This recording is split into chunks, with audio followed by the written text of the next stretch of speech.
Good evening. Welcome to Earth to the Other Side. My name's John, your host, and tonight I am speaking with Georgetta Lecky. Welcome to the program, Georgetta. Nice to have you on. Thank you. Thank you, John. And thank you all for having me and listening to me here. You're most And welcome. I'm very nervous to share this. It's very personal. So Yes, most thanks for, definitely is. Yeah. yeah, yeah. Well, Thanks ahead of time for your patience with me. oh my goodness, my pleasure. And I'm sure it's going to be just absolutely fine. Don't worry about it. So you had your near-death experience occurred in 1992, but it's still fresh in your Correct. mind. So I'll give you the floor and you can tell us all about it. And maybe we'll ask you some questions afterwards. Sounds good. I'll start with, I don't know, I don't even know. I'll put you, in space and time of when it happens and the Sure. circumstances. Born and raised in Romania. So it happened in Romania. I was a teenager at the time, about 14-ish. Um, and we were going to the Black Sea as we always went on vacations. We had two options usually, and it was the mountains or the sea. So, and it was almost always that we would go with friends or family. It was like almost ever that it was just my small family or my parents and I. So it was a pretty decent group of us. And we went to this, trying to think how many people now. Hang on. 3 plus 3, 6. So 10 total. Of course, aunts and uncles and, uh, you know, family. And we went to a place, it's called Tekergyol. It has this mud. So you have the sea where you go to swim or wash, but there's some mud, and this mud is very, I don't know, it supposedly has some clinical benefits for rheumatoid arthritis. It's highly sulfuric. It stinks when you go in. And so I try to avoid it, right? My older women would go there. So the mothers and the aunts, they would always be there, and I refused to go. So I stayed with the men, which meant my stepdad was in charge of me directly. And he was trying to teach me how to swim. We were not that far along because it wouldn't stick with me. Anything that takes talent, don't try it with me. So I could float. I could float on my back, and probably small distances, but I couldn't really control my body very well in the water. So we were going for another training episode so I can learn to swim better. The water is very black there. It's very dirty because everybody washes that mud in the water. So it spreads all over. You can't really see much in the water. It's pitch black. So I was floating on my back to gain some depth so we could start training. And he was walking. He was walking. I thought he was swimming. Maybe half a meter to a meter behind me, but in front of me as I was floating backwards. So I could see him. I could see him coming. And at one point, he went under the water. I thought he's drowning. That was my first thought because my stepdad was highly trained, military trained to swim. I knew he's not having a swimming problem. I thought it's something with his health. So my biological father passed away when I was 3 months old. I didn't get to really meet him to have personal experience. He passed away of a massive heart attack with an aorta explosion, I believe. So my first thought was that my stepdad is now leaving me and he's dying too. And so I panicked to go help him out of the water. Well, I couldn't even handle myself very well. So I went under. I just bled out. Remember a couple of moments of panic. I think I was above and under the water at different times. I couldn't tell exactly what's happening. It was pretty impactful. And then suddenly it stopped. I went into a total quiet place, basically where you couldn't hear anything. Or the way I would say it now, I have to say that everything I said is my own interpretation and my own personal view um, with this experience. I think I felt like I was losing my senses, my physical senses one by one, and my hearing went first. But I enjoyed the peacefulness and the quietness. It was surprisingly nice. I felt like I just flipped with my face down from floating backwards in the water. Like all of a sudden now I'm floating, but facing down and seeing into the water.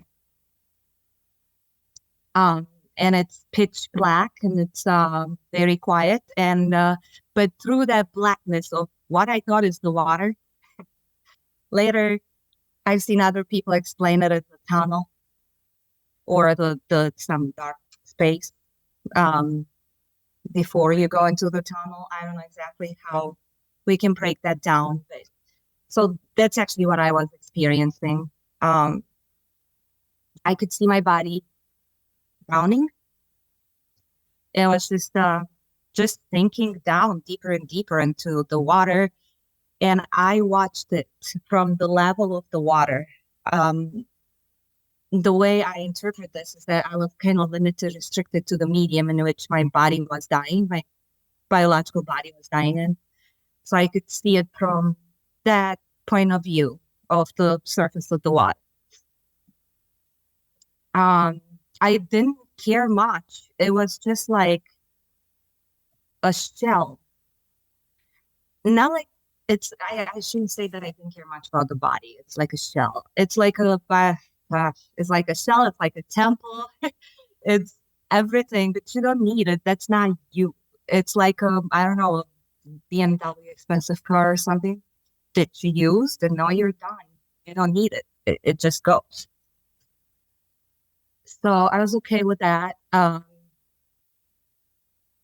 And then, but uh, not long, not long after staring at my body sinking, and I could see my hair floating up. Um, and later on, that would link into what my dad describes. He's saying that he could see first caught my hair because that's what he could see first. So um, at at that point in time, and it almost feels like I got bored of looking at the body, or I knew what's going to happen to it. Let's move on. Um, I'll never forget. I saw a little sparkle, kind of like a lightning bug, caught it with the corner of my right eye. I'll never forget. It was on the right corner. And in the beginning, it was blinking, then it became bigger and bigger, but I was also flying towards it. At that point in time, I realized I'm the same material as whatever that warp of light is. So I realized that's my new home now that I got rid of the car and whatever I had here. Um, so the way I can describe, and no words don't do justice. We don't have enough words in any human language.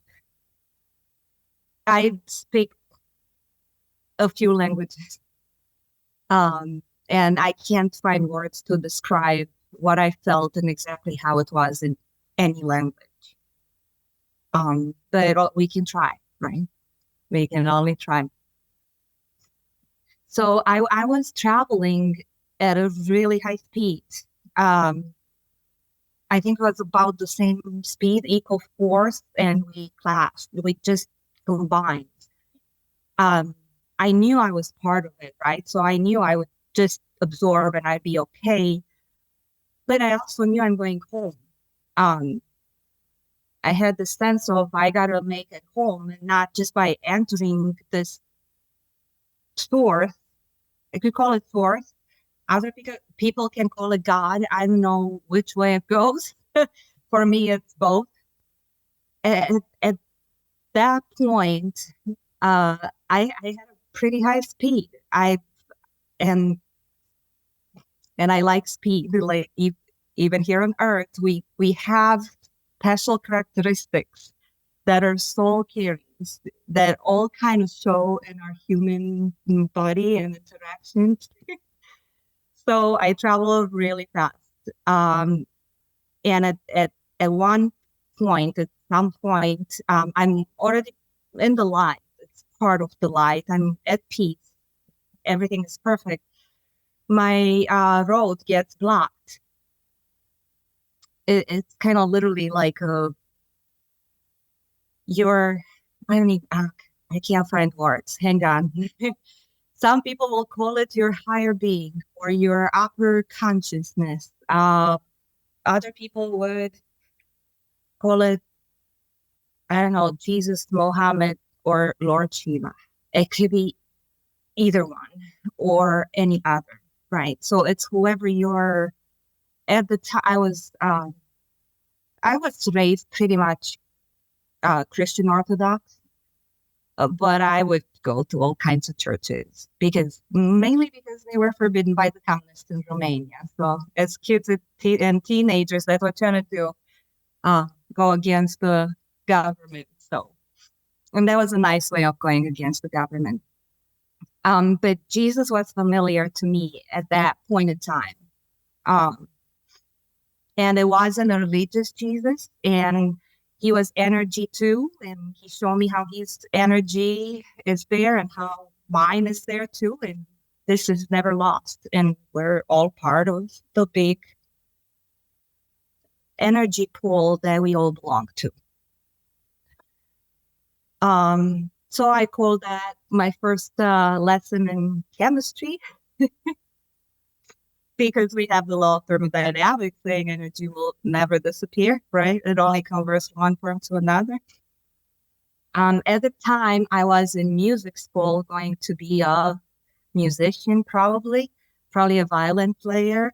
It was all good until I realized that he's not letting me cross any further. Yeah, I understand what you're explaining to me where I'm going home. I am tired. I need to make it home. And I was like, whoa, whoa, whoa, what do you think you're doing? That's that's exactly how I can put it. I can't put it in any other words any better. And so at that point, I start seeing other people, other souls, both on earth and behind him. Or it's energy, right? I call it him, and it's not correct. So it, okay. So there's forms of energy that I recognize right behind it, and it's family members, and my father is right there, and everybody's just shocked, very, very stunned to see me. And I'm like, oh, wow, I didn't know this wasn't allowed, or, I didn't know. And why? Why would I? And at that point, I started to, I don't know if it was a live review. It was more or less just feeling the feelings of others. I could see, so the time makes no sense, right? Because then I'm looking back on Earth after all this is happening, then back on Earth, and I see my stepdad not finding me the first time he goes under. I can feel he's calculating time, and he sees the lifeguards coming, and I can tell he's thinking there's not enough time. He needs to dive again. And I also know that he caught my hair first because I could see it. So it was stunning when he told me about that afterwards, and that he dove twice. And then he literally threw my body up in the air because there were people already piling up at the edge of the water to come help. So I got caught and then taken on the beach. But so I see all this, but in this whole time, and I'm getting very emotional because I can't believe it. It's not something that's totally gone. Uh, and you could kind of, I don't know if it's seen the future, but understand a little bit of how your death would now impact your family. Um, I could understand how my stepdad was going to feel and what kind of guilt and sorrow and telling I'm the only child on all sides too. And I felt all that. I felt it before he felt it. And my mom didn't know it was happening. She was in the shower. I could see her in the shower at a different end of the beach. She was with the woman where they were doing mud uh, and bathing in the water for health purposes. I was not there. I could see it as if I was watching from above, as if that beach shower didn't have, well, it didn't have a roof, so I could see through. I could see it from above, but so she, I could feel how she was gonna react when she was gonna learn about this, uh, and I couldn't deal with that. Um, Also, in that very moment, I'm watching towards Earth and the beach now. I could understand, or I should say here, that I lost my senses. Right, I don't have a body, so I get this communication from the higher beings and from my father, um, kind of questioning me. Basically, you you wanted a stepdad. I've asked for him. I flat out asked my mom, I want a stepdad. It took her 5 years to find one for me. And, I was, they all knew that. My higher being knew, my father knew, and he was kind of like, we helped you find the best one and send him to you. And know what? This is not the agreement. This is not what you would have liked to do. And I couldn't argue with that. I could understand at a deeper level,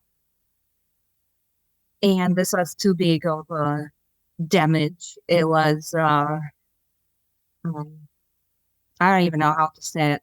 Just too devastating for me not to come back. I mean, if you go through seeing your parents um, under that kind of torture, anybody would come back. And my body was viable.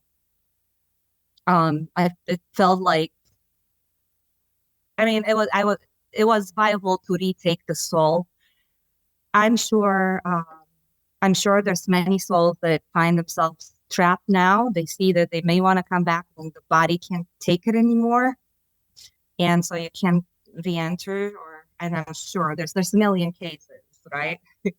But I could, and it was like almost like this can sound bad, but like the dirtiest vacuum cleaner sucked me in. Uh, and I went from this pristine cleanliness and happiness and quietness into the noisiest, dirtiest, with sulfuric mud that all of my senses just came back all at once. And there's stink from the mud, there's noise from the people while I'm choking on all of this water that's gushing through my mouth and nose. So that was, I don't know, I, I'm joking now. I was going to say, I don't know if I would have come back, and I know that's how you re-enter. So then I came back, and I was all back to pretty much normal on the outside, uh, very different on the inside. And it took me a long time to open up about this. Um, my mother was a nurse, and those times, the more like a nurse practitioner nowadays, because she would have like an entire village under her care, and she believed a lot in science. Not that she didn't believe in God, but she could not accept the fact that I actually drowned. And I believe now, after years and decades, I believe that is why she could never listen to me talk about it. She could never accept it. And but the way she, when I first approached her, it took me a while just to start talking about it, but to my close family, because I literally thought I went insane. I thought something very bad happened to me, and I'm gonna be put in the nuts house, to be honest. That's exactly what I thought. And then my mom confirmed my fear. At that point in time, she did say, if you start talking like that, I'm gonna take you to the doctor. Um, Little did we know that, yeah, that would have been correct to the therapist, which we didn't have during communism. There was nothing like that, non-existent. I started re well, not investigating it, but because I never stopped thinking about it. Now it's part of my life more and more.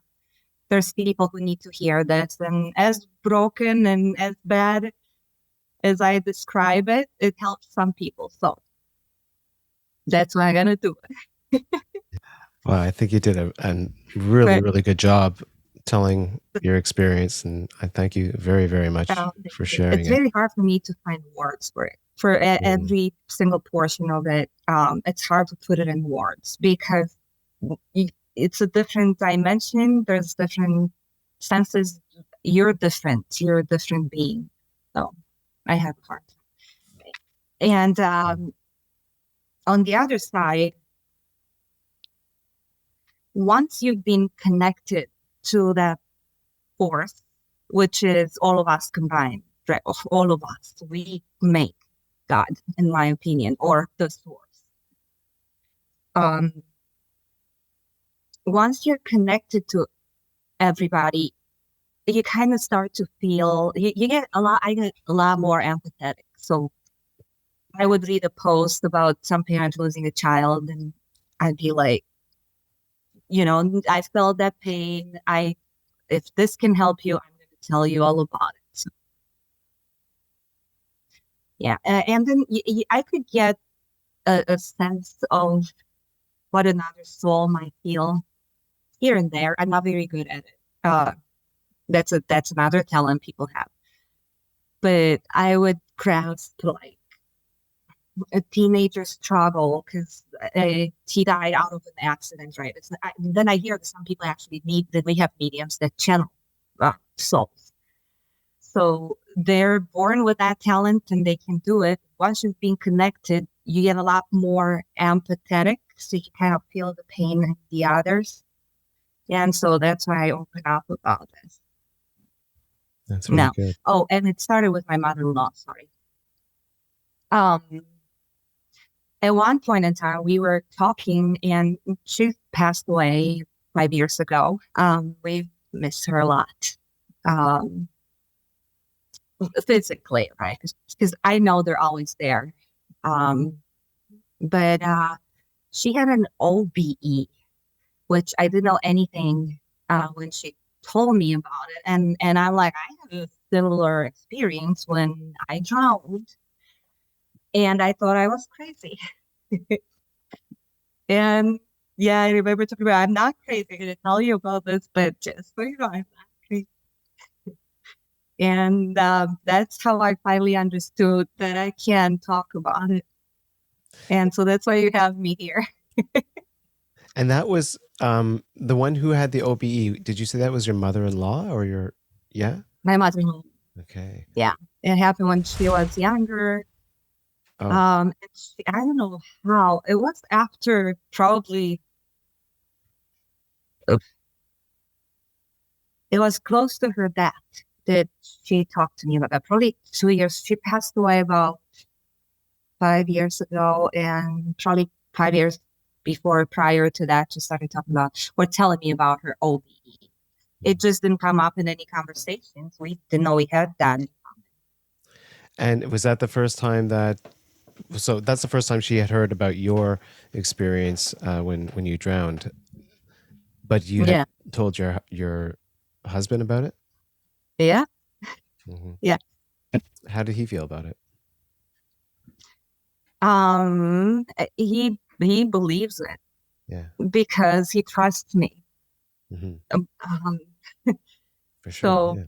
whatever it is, I don't think he believes it's, I don't know, a specific God or some sort of religious stuff, or pure just scientific energy bolts or whatever. But he believes it. I don't know what he imagines it is, but he believes it. Yeah. And I think when we are going to see what we want to see us, right? So, because I was more inclined towards like energy, whatever, that's why I saw my entire experience in the form of a source of energy or power. But I'm sure, for example, like a musician or a composer, I wonder if they see something else and somebody, maybe the same, your shoulders that you stand on, right? The people that support you, Hmm. but in a different form. So I wouldn't be surprised. I've read a couple of books. I heard of people seeing flowers and rivers and grass, and Yeah, I'm well, so everybody's excited. I mean, experience is different, and it's funny because I always use the same example because it seems obvious to me, and it's just because I talk about it so much, you know. But the thing is, like, if two people or two different families go to visit Disneyland or Disney World or any place really, I mean, they're going to come back with completely different experiences, So why should it be any different? yeah, Mm, and we're blessed, right? Because we mm, we want to see everything. We want to discover from all points of view, from everyone. And mhm. I think that's why we are the way we are. And you were how old again when this happened in About 92? 14. 14. Wow, you're so young. And so what ended up happening with your stepfather? Did you ever find out, like, when you lost sight of him, what happened before you actually drowned? I didn't lose sight of him until he came next to me.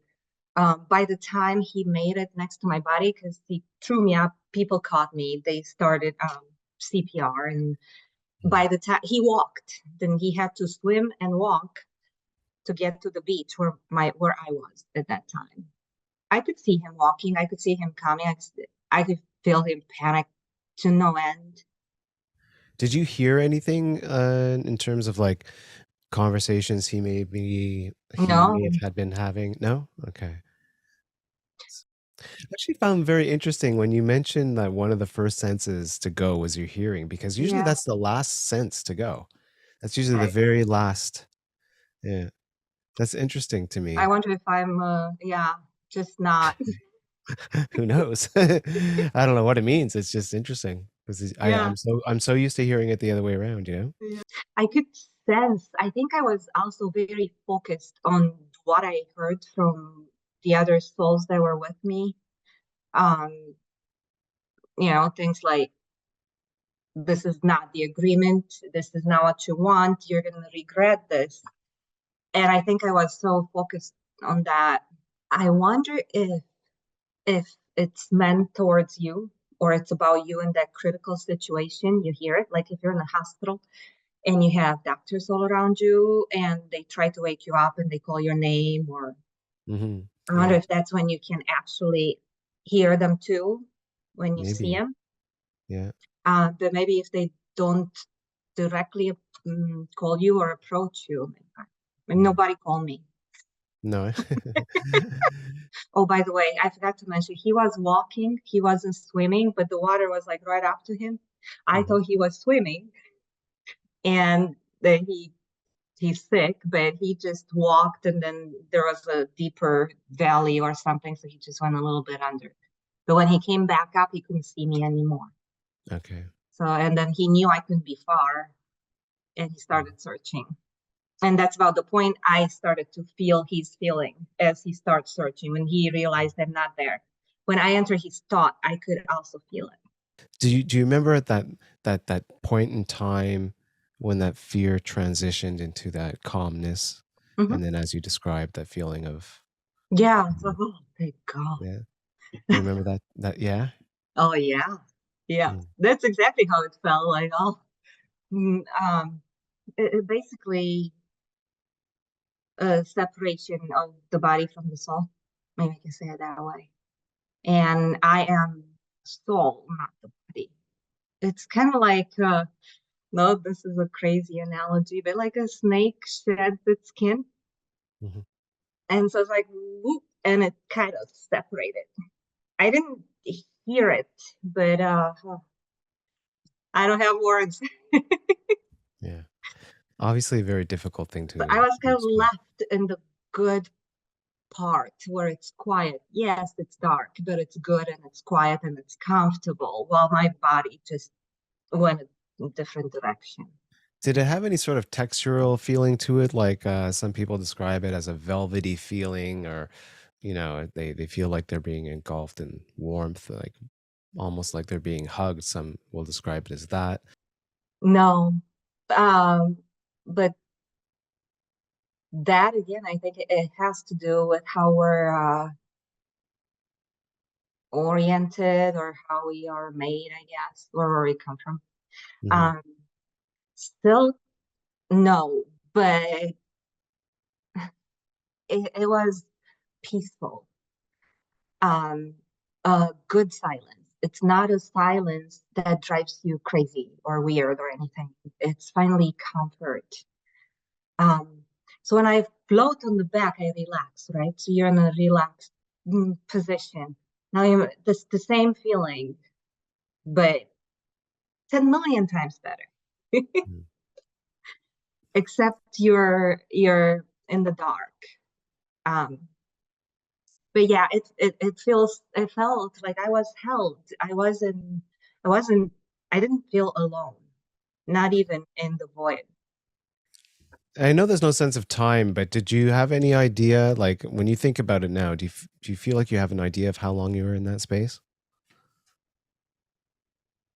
Like, do No, you feel like it felt like a week or a year or an hour, 10 minutes? I can't tell you. Can't Um, tell. I Mhm. can't tell time. I can't tell you. I've talked to somebody who had a similar experience to a certain point, and they can tell you seconds and minutes. And whoa, Mm, I wasn't that perceptive, I guess. I was there, think I'm gonna stay there. When I was in the void in that peaceful darkness, I was just happy where I was. I was enjoying it. I Before I saw the flickering light, I was just enjoying that calmness. Did I probably thought it was eternal. I don't even know.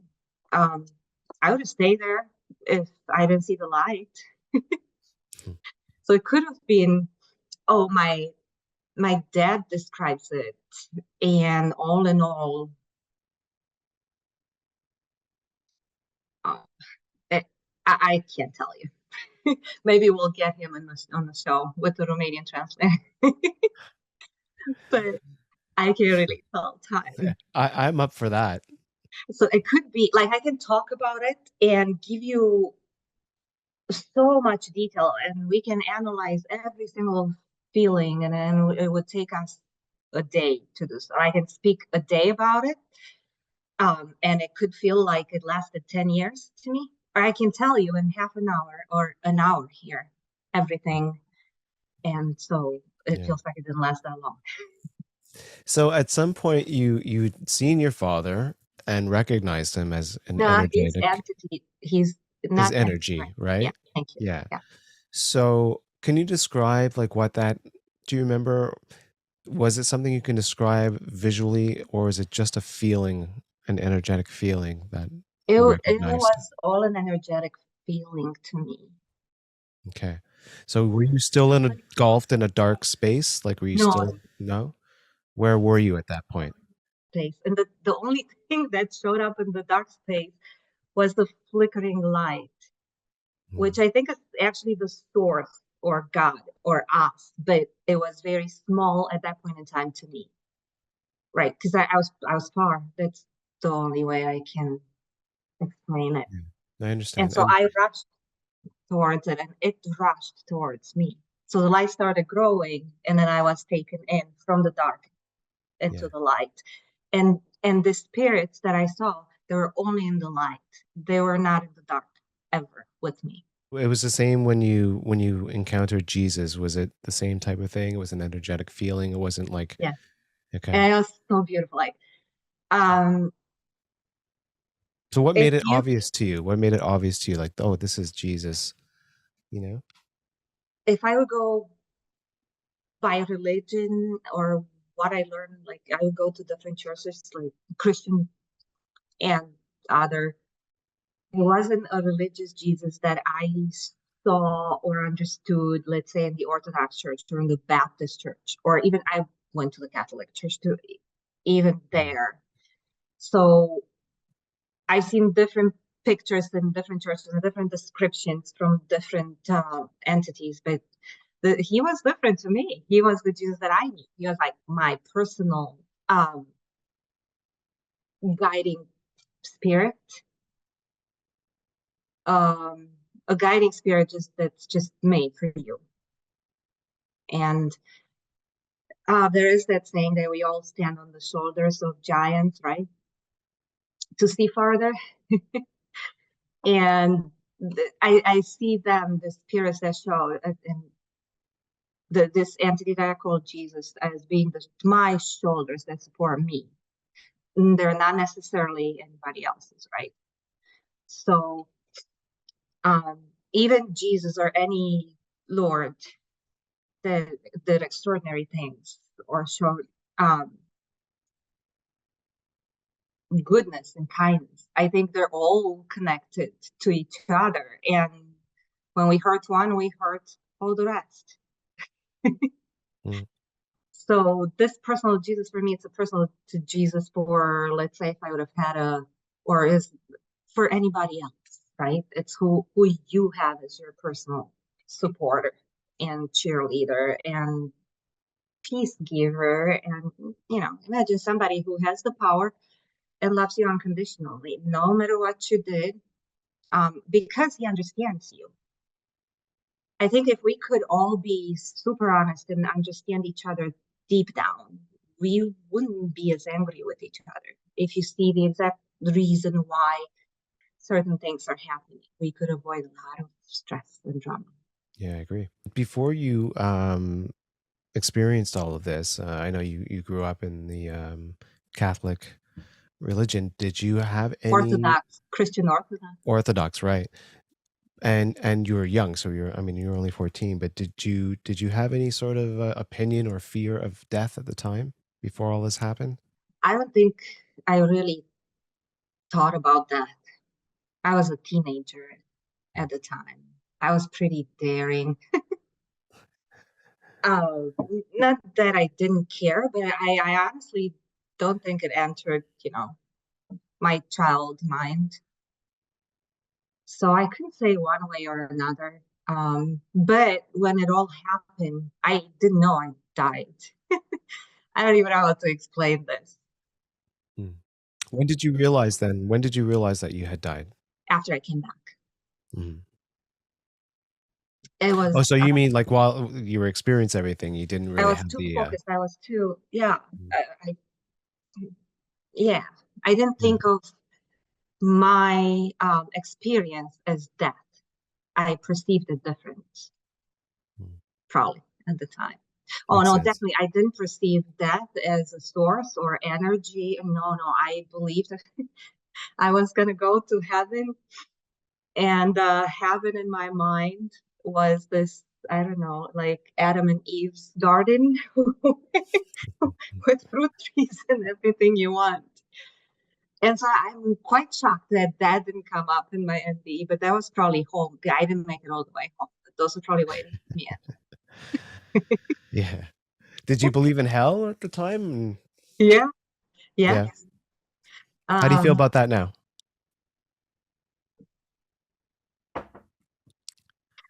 Uh, being in a vacuum cleaner is pretty hell-ish. But do you think there's a hell? Yeah, this experiment, this earthly petri dish, they were all in. This is it.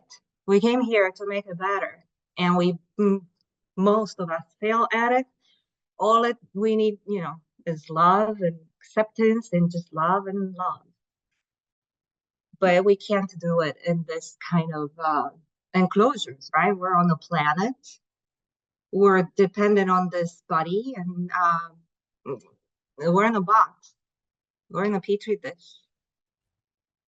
And we probably made it for ourselves because this is how we grow. I believe we grow here. We live different experiences. And that's probably another reason why they were so shocked because I do want to live a lot.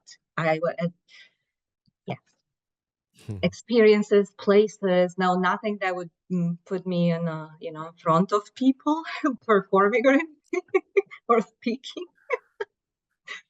but other, life experiences. So I think this is how we evolve our energy, or not even if we evolve it, because I'm sure there's energies that are very evolved, but they want to model it or shape it with a different experience.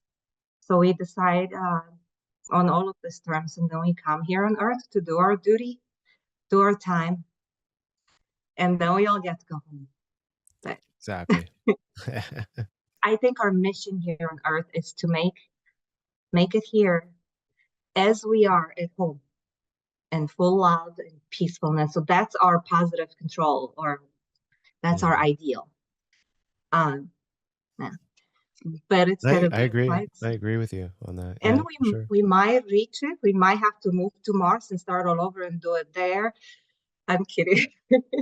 But yeah, there's possibilities all over. Do you think you came back with any other abilities as well, like since the near death experience? No, I wouldn't say so. I mean, I still develop pretty much the way a normal human being does. I believe I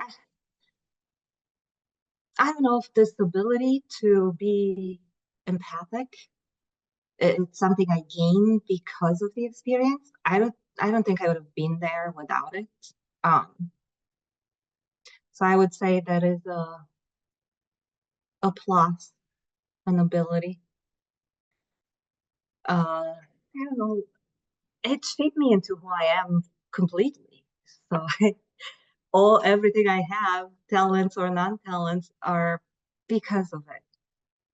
Right. That was basically a fresh start for me with something so huge that I had to live with and now develop with and accept it because it was so true to me. I couldn't deny it, even though my mom wouldn't even let me talk about it. Thank you so very much for coming on. I know it was a difficult thing to do, and that you're a very shy person, and I really, really appreciate that you agreed to do it, and you did such a fabulous job, and I'm sure you're going to Thank help a you, lot Jeff. of people. Thank you I very, hope very it much. helps some. I really hope it does. I'm sure it will.